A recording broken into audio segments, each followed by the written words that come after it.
taphootni Pirimeer Liigii Ingiliiz torbee 26ffaa guyyaa kaleessaa gaggeeffamanii ture. Taphoota gaggeeffaman 4 keessaa qabxiin tapha tokko leenjisaan Pirimeer Liigii tokko aangoosaa akka dhabu dirqisiisee jira. Leenjisaan Tottenham Hotspur Thomas Frank turtii ji'oota 8 booddee aangoorraa kaafamee jira.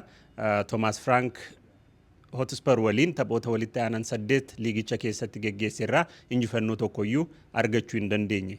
Tottenham staadiyoomii Tottenham Hotspuritti tapha Newcastle waliin guyyaa kaleessaa gaggeessee tureen 2-1 injifatamuu hordofeeti leenjisaa Thomas Frank ka aangoorraa ari'ame. Kilabni kun yeroo ammaa gabatee Premier Liigiin sadarkaa 16ffaa irratti argama. Haa ta'u malee Champions Liigiin sadarkaa 4ffaa qabatee gara marsaa itti aanutti darbuu mirkaneeffatee jira. Kilabichi leenjisaa kanaaf yeroo kennuun akka kilabicha fooyyessu yaadii akka ture ibsee jira. Garuu qabxiin amma argamaa jiru jijjiiramni akka dhufu dirqamsiisuu ibseera.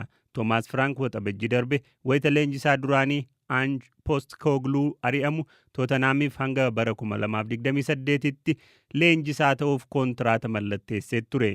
Taphoota guyyaa kaleessaa gaggeeffaman biroon Chelsean 2-0dhaan Leedsiin dursaa erga ture booda boqonnaa booddee gooliiwwan 2 keessummeessuun 2 qixxee ba'ee jira. Everton dirree isaatti Bournemouth 1-2 injifatameera. Taphni eegamaan guyyaa kaleessaa West Hamii fi Manchester United gidduutti gaggeeffame 1-1 xumuramee jira. Michael Carrick leenjisaa United ta'ee erga gaggeessuu eegalee tapha 5ffaa isaa irratti yeroo jalqabaatiif walqixa ba'ee jira.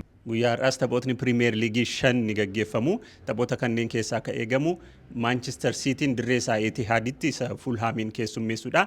Cityin guyyaa har'aa Fulhamiin yoo injifatee jedhe garaagartummaan qabxii Arsenaal waliin qabu haga bor Arsenaal Brentford waliin morkatutti gara 3tti xiqqaachuu danda'a. Chris Sutton tapha kana Manchester Cityin ni injifata jedhee tilmaamee jira. Morkii City fi Fulham ka jalqabaa Craven Cottage'tti gaggeeffamee ture irratti Fulham olaantummaa kubbaa qabaatee ture. Haa ta'u malee taphichi injifannoo Manchester City 5-4 goolabame. Cityin dilbata darbee Anfielditti qabxii dhiyootti argatee hin beekne argatee deebi'e. Chris Sutton garuu ammayyuu Cityin akka durii tapha to'achaa hin jiru jedha. Morkiin waancaa liigichaa hanga torbanoota muraasa dhumaatti deemuu malaa jedha.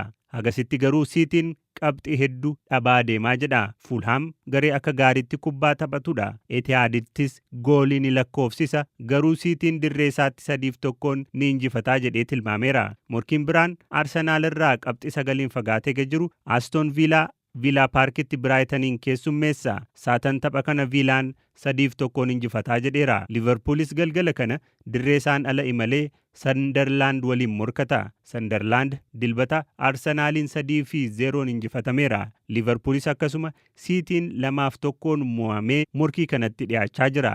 Sunderland bara kana dirree isaatti takkaahuu hin injifatamne. Sutton taphni kun Liverpoolitti ni cima waan injifatan miti jedha. Tilmaamni isaa 1-1 goolabamaa kan jedhudha. Forest Wolves waliin Palace Burnley waliin morkiiwwan roobii galgala gaggeeffaman keessaayi. Cityin har'a yoo injifate hanga Arsenaal bor Brentford waliin morkatutti garaagartummaa qabxii jiru gara 3tti siqfachuu danda'a. Guyyaa boruu ammoo liigicha ammatti garaagartummaa qabxii 6tiin dursaa akka jiru Arsenaal dirree isaa malee Brentford waliin morkata.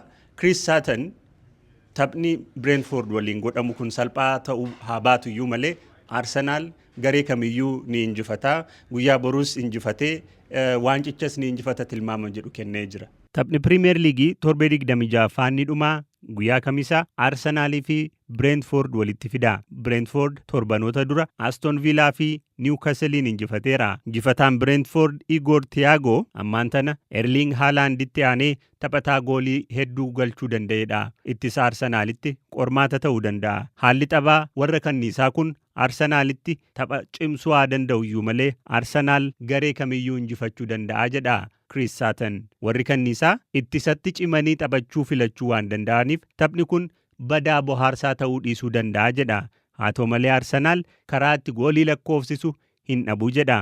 Haala amma jiruun Arsenaal garee kamiyyuu ka injifatudha. Pirimeer Liigii kanas injifachuudhaaf adeemaa jedha Chris Sutton. Taphni kunis injifannoo Arsenaal 2-0 akka goolabamu tilmaame.